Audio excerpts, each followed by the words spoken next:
আল্লামা লুৎফুর রহমান রাহিমাহুল্লাহ চলে গিয়েছেন আমাদেরকে ছেড়ে। তিনি বলতেন, ইনশাল্লাহ মিজান আবার আসবে।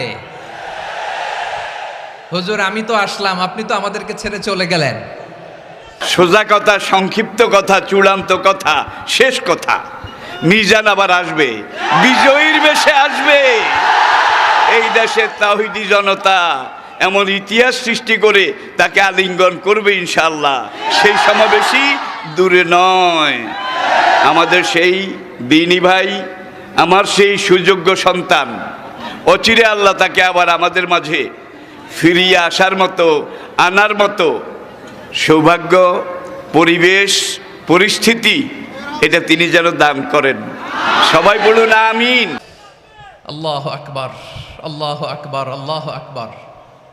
গলায় কোনো সুর ছিল না, সুর দিয়ে কথা বলতেন না, কিন্তু এত চমৎকার শব্দের বুনন, এত চমৎকার প্রেজেন্টেশন, এত চমৎকার ভাবে ঐতিহাসিক বর্ণনাগুলো তিনি উপস্থাপন করতেন। মন্ত্রমুগ্ধ হয়ে আমরা আল্লামা লুৎফুর রহমানের কথা শুনেছি।